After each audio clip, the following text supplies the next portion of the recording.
Pues buenas tardes a todos, queridos oyentes. Bienvenidos a este nuevo programa La Pica en Flandes, su cita semanal del mundo cívico-militar, este punto de encuentro semanal, ya desde hace bastantes años, incluso desde la prepandemia, en el que, un nutrido y representativo grupo de personas muy influyentes en su momento en las Fuerzas Armadas debaten, plantean cuestiones que creo que son de gran interés para la opinión pública cívico-militar. Por lo tanto, gracias una vez más aquí en Informa Radio y en distintos canales YouTube con ustedes, dándoles esa opinión, ese criterio sobre cuestiones verdaderamente controvertidas, que nos interesan, que nos preocupan y en los que desde este programa, siempre desde el punto de vista de la honestidad intelectual y desde la libre expresión, pues opinan altos oficiales de cuestiones que tienen que ver con el día a día, sobre todo del mundo cívico-militar. Bueno, antes de empezar a exponer muy brevemente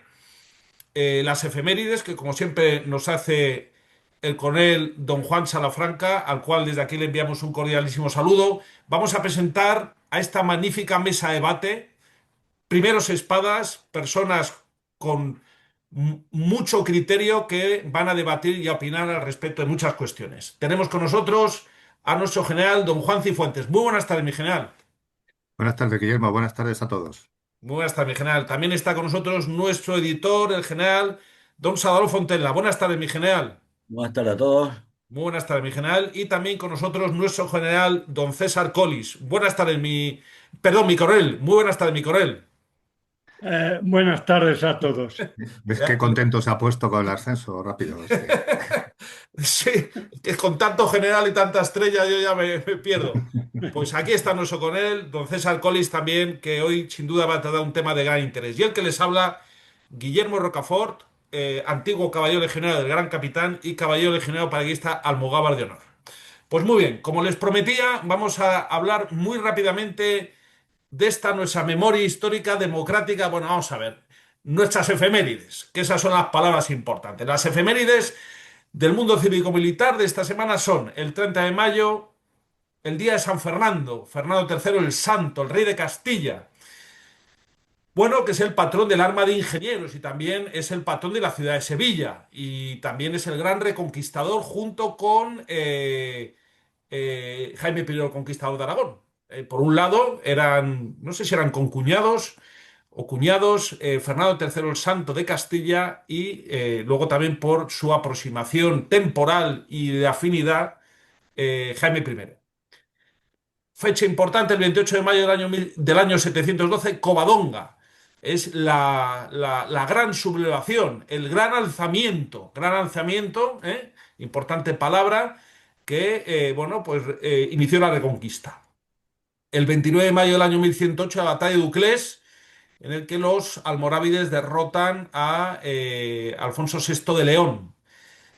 Otra fecha importante es el 27 de mayo del año 1917, disolución de las juntas de defensa. También el 2 de junio del año 1921, el ataque a Sidi Drish en el marco de las guerras de pacificación del Rif. Y el 31 de mayo del año 1926, Cruz del Mérito Militar a la enfermera legionaria Rosario Vázquez. Otra fecha importante es el 31 de mayo del año 1961, la segunda reserva de generales. Pasan a la situación de segunda reserva 9 tenientes generales, 21 generales de división y 53 generales de brigada dentro del ¿Eso proceso de... cuándo, Sí, cuándo fue eso? eso fue el 31 de mayo de 1931. Es decir, un mes y medio después de proclamar la Segunda República, que fue el 14 de abril, pues ya estaban desmantelando toda la cúpula de los generales. Pasando a situación de segunda reserva, pues repito esta cifra que es muy importante para que comprendamos el contexto. El contexto, pasaron a segunda reserva, fueron apartados 9 tenientes generales, 21 generales de división y 53 generales de brigada y asimilados. O sea, un No pasaron desmantel... y no pasaron a Franco. Sí. Era muy joven. Es increíble. Franco habilitó luego a unos cuantos, ¿no? Luego a partir del 18 de julio. Pero bueno, el ejército quedó prácticamente descabezado. Y luego otra fecha también importante es el 30 de mayo de 1982, el ingreso de España en la OTAN. Bueno, pues comentamos fuera de micrófono, de forma jocosa, que de semana a semana nos surgen como tres o cuatro o cinco escándalos nuevos. Estamos en un proceso realmente de hiperinflación escandalosa y la verdad es que ya se nos escapan y hay veces que nos dejamos en el tintero debates, criterios, lo lamentamos, pero es que no sé si pedir que un programa diario realmente, pero es que tendría que ser un programa casi cada 2 horas, ¿no? Porque cada 2 horas hay un nuevo escándalo. Bueno, en fin, somos conscientes, intentamos siempre abordar cuestiones que tienen que ver con, sobre todo también con la actualidad política, pero no damos abasto a todo, lo lamentamos y preferimos siempre centrarnos en aspectos cívico-militares. Y en ese sentido va a ser muy interesante el programa de hoy, porque nuestro general, don Juan Cifuentes, va a hacer una propuesta, un análisis de, dada la situación, lo complicado que está en el ámbito de la defensa, pues una serie de ideas que además algunas se han planteado ya en la pica en Flandes y otras serán de su cosecha, pero al menos crear un cuerpo de doctrina o de directrices para la política de defensa, y más teniendo en cuenta que en breve va a haber el Congreso del Partido Popular, pero bueno, esto está abierto, como siempre, este programa, a todas las ideologías, a todos los partidos, en especial a aquellos que aman a España. Adelante, mi general, por favor, que es muy interesante este tema. Hola, muchas gracias, Guillermo. Bueno, antes de eso y con este de los temas de los escándalos, la verdad es que yo lo sigo porque es sorprendente todo lo que ocurre, pero este último con respecto al jefe del área económica de la UCO, del teniente coronel de la Guardia Civil, ya nos pilla más de cerca, ya es un tema que afecta a defensa, ¿no? Y lamento mucho que haya sucedido este escándalo. Y seguro que nuestro teniente coronel, pues lo que más le duele es que le hayan puesto en la primera plana de los periódicos, ¿no? Cuando seguro que es un hombre que realiza su labor callada y con un trabajo serio y responsable y que hubiera preferido seguir así. Y sin embargo, pues esta conversación grabada pues le pone delante bueno, de la opinión mediática, ¿no? Y entonces, pues eso nunca es agradable. Así que bueno, desde aquí nuestro apoyo a la Guardia Civil, a la UCO, y al teniente coronel. ¿Eh? Y bueno, pues sí, efectivamente, hemos hablado en algunas ocasiones, ¿no? Bueno, de muchas, casi siempre en todos los programas, de los temas de defensa, mejoras que se podrían hacer dentro del ministerio. Hemos hecho alguna denuncia, hemos hecho sobre todo propuestas y hemos debatido, ¿no? Hemos debatido entre nosotros, pues las distintas opciones. En este caso, pues con esto de que llega el Congreso del Partido Popular, donde quieren hacer un programa político, ¿no? Quieren marcar una línea política clara que les sirva para enfrentarse como oposición a las próximas elecciones con garantías de éxito. Entonces, bueno, me ha parecido ver en la agenda que evidentemente no hay nada que hable de defensa. Es decir, que no está dentro, claro, es un fin de semana, las cosas son muy rápidas, no hay tiempo para hablar de todo, igual que tampoco a lo mejor de vivienda o no lo sé, pero no hay una ponencia de defensa, ¿no? Entonces, bueno, pues ¿por qué no? Dije, ¿por qué no le ayudamos al Partido Popular si es que quiere recoger alguno de los apartados o ideas que desde esta plataforma pues pudiéramos escribir? Así que pues, me he permitido resumir y refundir las cosas que hemos ido hablando en la Pica en Flandes y algunas otras bueno, pues en un posible documento de política de defensa para el Partido Popular si la quiere coger o cualquier otro partido. Entonces, si me das privilegio o autorización, pues puedo presentar unas diapositivas. No, no te oigo ahora. Ya está. A ver,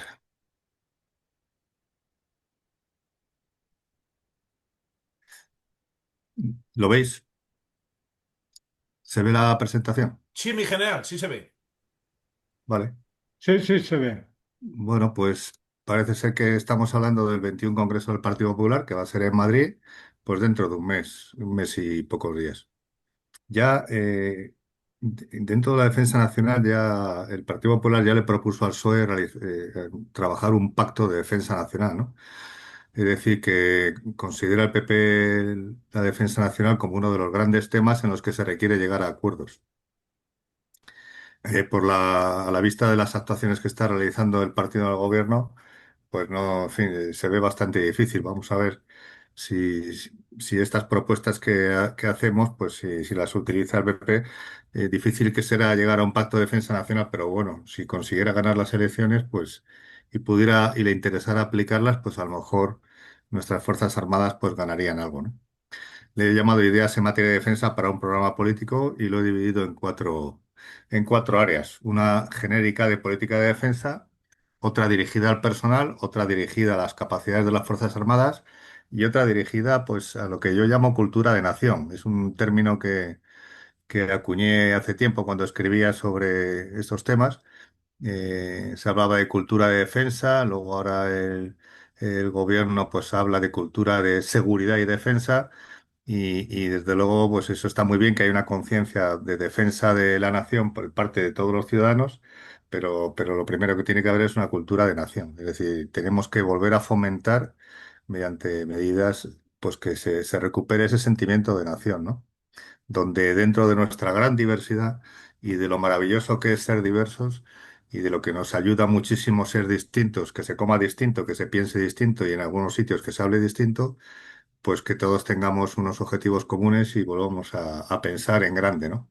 Bueno, yo he visto estos cuatro apartados. Hay un montón de ideas en cada uno de ellos. Lo que podemos hacer, Guillermo, es en esta primera parte, pues a lo mejor el primero y el segundo, mi idea es presentarlo y que hagáis comentarios, porque aquí lo retocamos, lo arreglo y se lo mandamos, se lo mandamos a alguien. ¿Eh? Muy bien, mi general. Entonces, podemos empezar por el de política de defensa y, bueno, si se acaba la primera parte, lo que quede, si vemos 2 puntos, pues 2 puntos. Y si vemos alguno más, pues más, ¿no? Muy Hasta bien. donde lleguemos. En política de defensa, pues desde luego ya parece ser que han hecho una subida de sueldo un poco cosmética, ¿no? De unos 200 euros en la nómina de toda la tropa.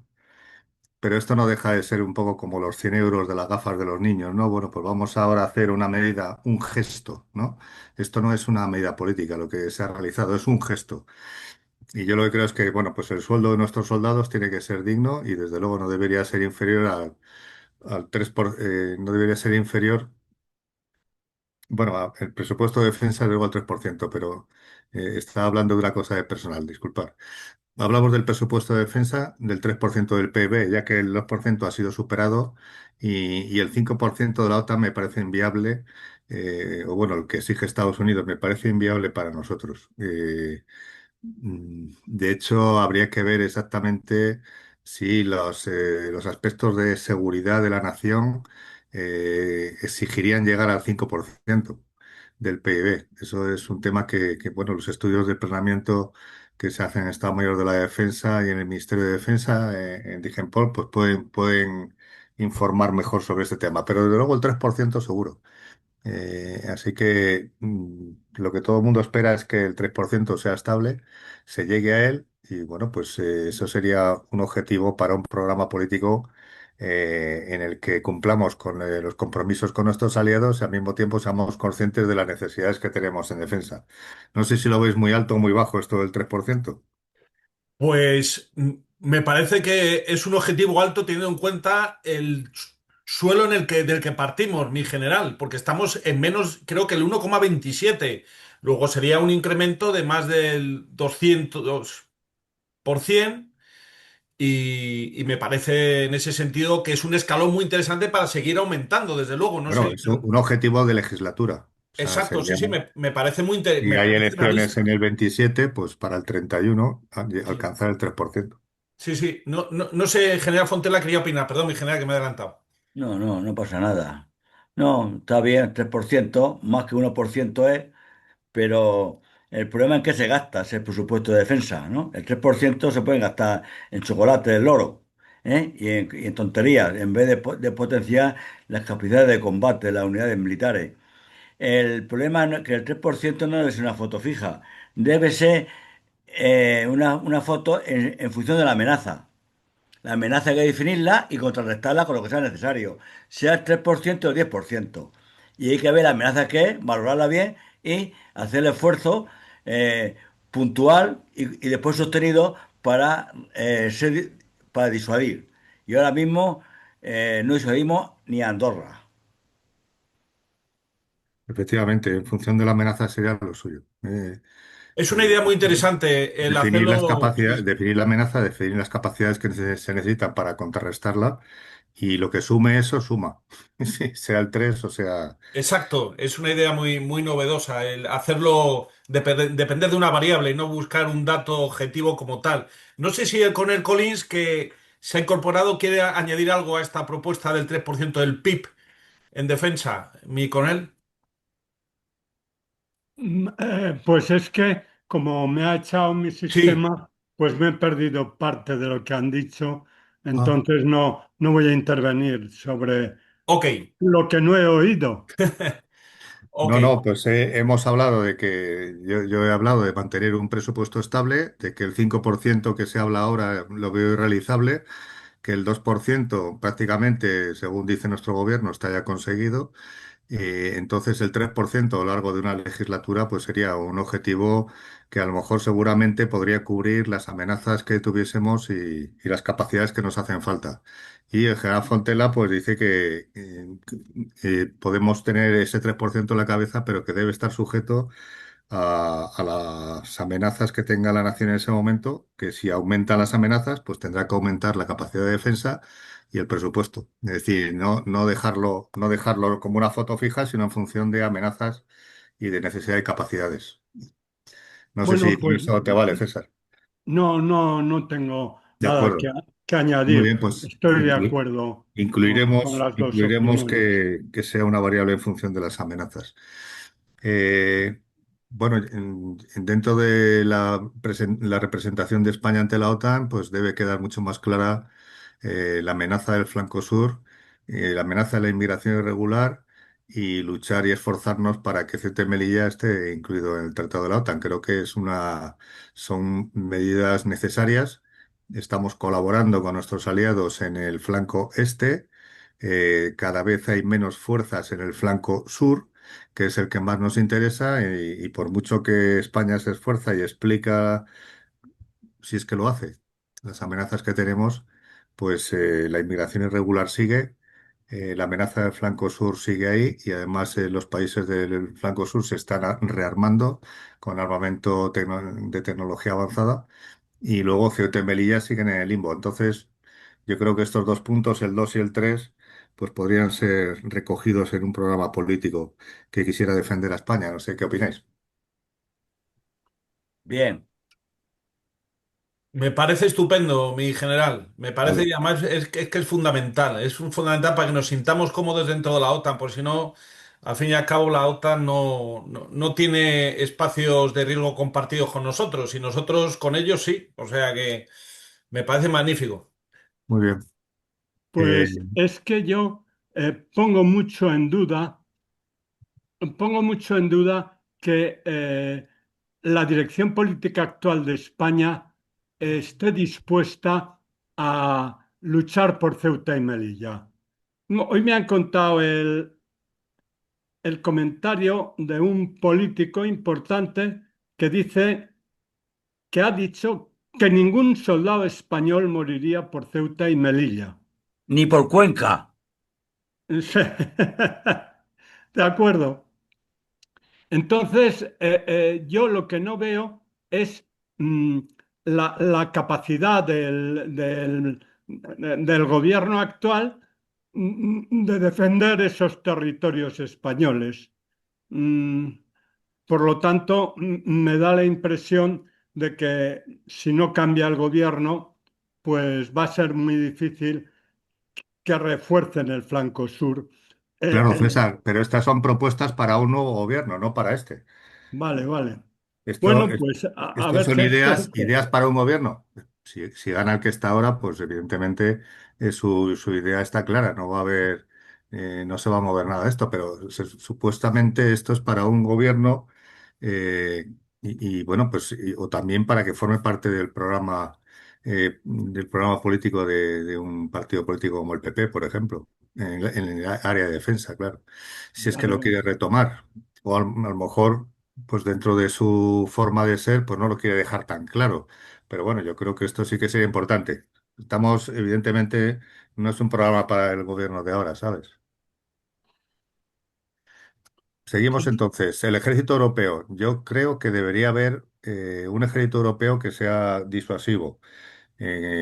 Ya sería una cuestión de ver si combinado con armas nucleares, con potentes armas de alcance, de alcance elevado, tanto en altura como en distancia, es decir, un ejército europeo bien dotado de capacidades tecnológicas, pues no dejaría de ser un elemento, un elemento disuasivo para que Rusia se lo piense y luego pues crearíamos algo sin necesidad de que esté el americano encima de nosotros. No sé cómo lo veis. Pues yo lo veo una contradicción con el aspecto de tener un ejército europeo y reforzar el concepto de nación, porque la nación y el ejército nacional son fundamentales, ¿eh? Si tenemos un ejército que no es nacional, el concepto de nación se difumina dentro de un conjunto europeo. Y después, ¿quién va a ceder sus capacidades nucleares? Francia e Inglaterra nadie va a ceder sus capacidades nucleares, nadie. O sea que lo ves más como un pool de fuerzas de los Es países que se es una juntan. contradicción ejército europeo y concepto de nación. La nación está asociada a un ejército nacional. Si no, no hay nación. O renunciamos a la nación española Se y puede, entonces un salto al vacío. a lo mejor no, quizás la expresión ejército europeo sea lo que lleva a la discusión, pero que los ejércitos nacionales puedan combatir juntos ante una No, amenaza eso común. siempre se llama acción combinada. Ya, bueno, lo miraré, lo Yo retocaremos. no sé, ¿el coronel quiere añadir algo al respecto por seguir un poco el orden jerárquico y luego hablar yo? ¿Mi coronel quiere añadir algo? Pues sí, yo pienso que no hay forma de hacer otra cosa que como está ahora. Es decir, que es un pacto entre varias naciones para defenderse. Y que si hubiera una amenaza, que de momento no hay una amenaza muy acuciante, pues sí, entonces se formarían unidades mm, combinadas entre varias naciones, pero el crear un ejército europeo con la constitución política de la, de la con la constitución actual de la OTAN, pues me parece muy difícil. Y después, si nadie está dispuesto a defender España, menos va a defender una Europa. Ah, Y hay otro elemento ahí también a considerar que luego además el ejército europeo puede servir para disolver los ejércitos nacionales y diluirlos en una estructura burocrática dependa de Bruselas y más en un contexto donde ahora mismo en Europa chocan posiciones, bajo mi punto de vista, globalistas como con soberanistas, como por ejemplo Hungría. Hoy a Hungría creo que le iban a quitar el derecho de voto en la Unión Europea. Imaginemos el castigo que puede suponer y además que se utilice un ejército europeo como una fuerza de ocupación. Y luego creo que es muy controvertido. Reforzar las colaboraciones, eso es fantástico. Pero desde luego los mandos, por ejemplo, la estrategia, todo esto de un ejército español tiene que ser españoles, porque si no al final, pues vamos a acabar viendo un poco cómo va la deriva antisoberanista en España, siendo los españoles, pues yo qué sé, fuerzas auxiliares y sin ningún tipo de responsabilidad o mando. Creo que eso tira un poco para atrás y creo que, y aparte que la Unión Europea, bueno, hay un proyecto, por ejemplo, de crear una gendarmería europea, donde hay un elemento de la Guardia Civil, también de la Sí. gendarmería francesa, pero se ha avanzado poquito, se ha avanzado la verdad es que poquito y a nivel de seguridad y defensa en la Unión Europea creo que estamos todavía en pañales, pero bueno, todo lo que sea reforzar colaboraciones, pero respetando la historia y luego todo lo que supone el ejército español. No, no podemos dejar diluirnos en una entidad militar globalista, porque es que si no al final eso puede ser un desastre. Es mi humilde opinión, mi general. Muy bien. He incluido también el impulso a la industria nacional de defensa, eh, eh, pero más que como se está haciendo ahora de hay dinero, necesitamos este material, que se licite, a ver la empresa que gane, pues tiene que haber una relación más directa de las industrias con las Fuerzas Armadas, ¿no? La industria tiene que asumir más riesgo y preparar sus prototipos y tienen que ser, sobre todo las grandes empresas, las grandes corporaciones tienen que ser tractoras, de forma que estén medio obligadas en su reglamentación a tirar de las mid-caps, de las empresas medianas y estas a su vez de las pymes, las potencias de las empresas pequeñas. Es decir, que sea una especie como de un tractor que va arrastrando a otras empresas, ¿no? Y eso habría que materializarlo de alguna forma. Creo que Lo que pasa, se está avanzando un poco en el tema de la industria nacional de defensa, pero bueno, pues continuar y potenciarlo. No sé si os parece correcto. pero hay dos cosas ahí. Una es la tecnología. Porque tenemos que tener capacidades tecnológicas propias, pues no podemos depender de los microchips del extranjero, ni la cadena de producción que ya lo hablamos otra vez, que aquí no se llama que chapa y pintura y toda esa importación. Son empresas que lo único que hacen es cobrar la comisión de la tecnología de potencia extranjera, como Israel o Estados Unidos o Francia o Inglaterra o Alemania. Y después que hay que producir aquí.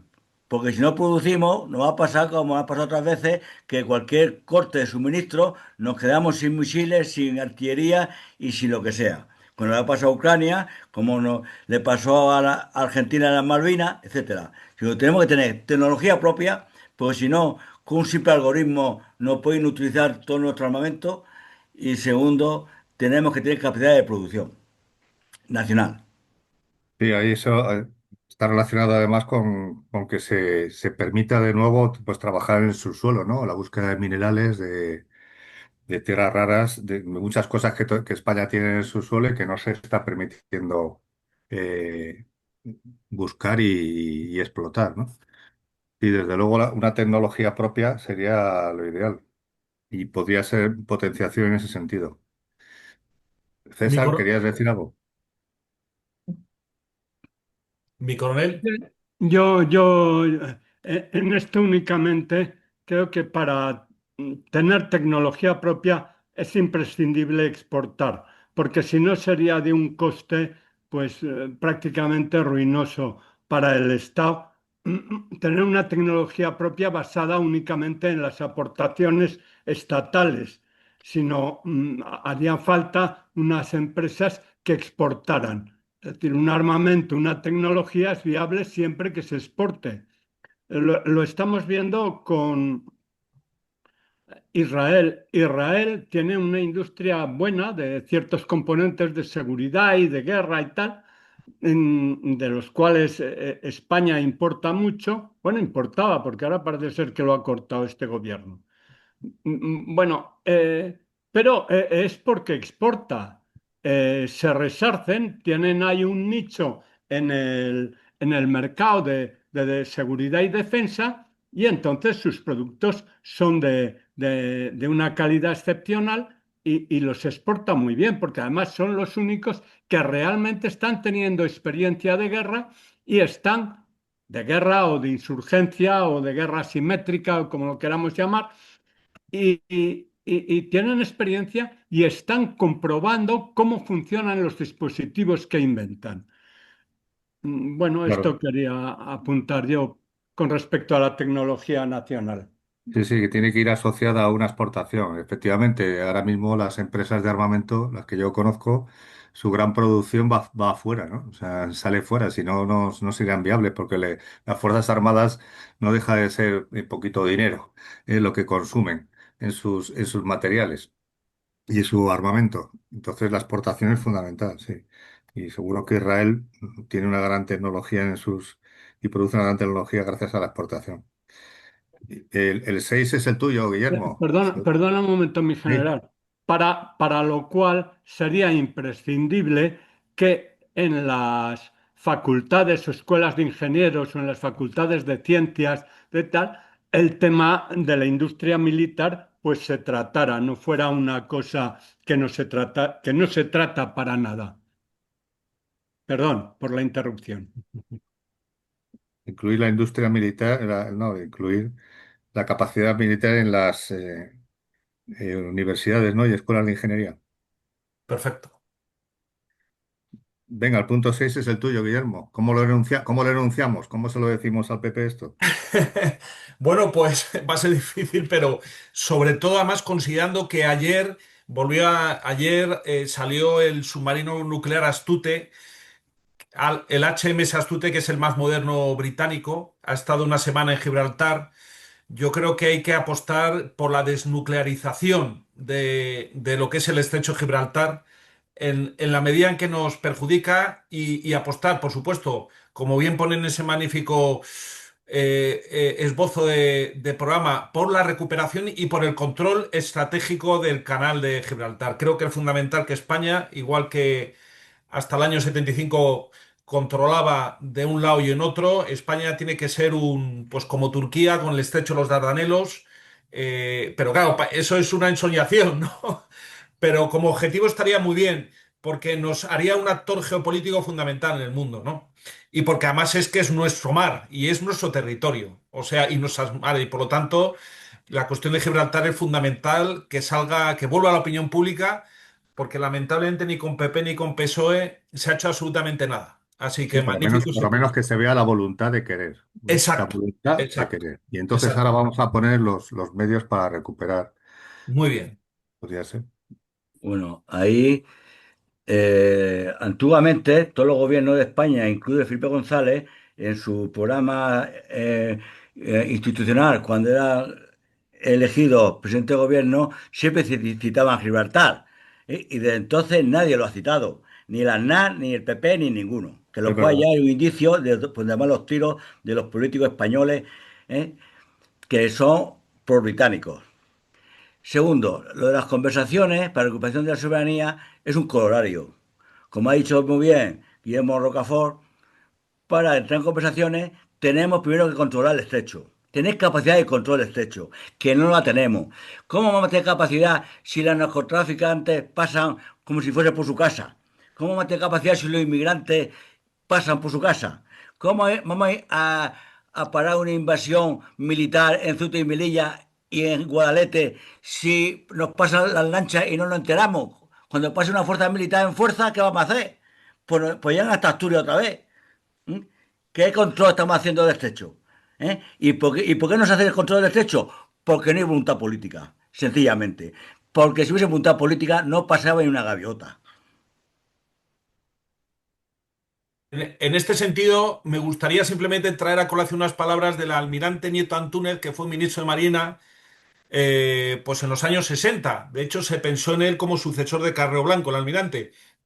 Y decía que la seguridad de España pasa por el control de los mares, porque por los mares viene lo mejor y ahora viene lo peor, que es la droga y la inmigración ilegal descontrolada. Entonces, ese aspecto es muy interesante, porque Gibraltar va vinculado al control de los mares, del estrecho de Gibraltar, que es lo que más nos interesa.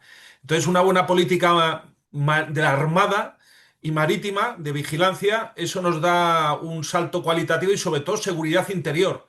Como bien decía Nieto Antúnez, controlemos los mares porque por ahí nos ha venido lo mejor, pero también nos puede llegar lo peor. Eran palabras proféticas, el Está de claro. ese gran almirante. Perdón la interrupción.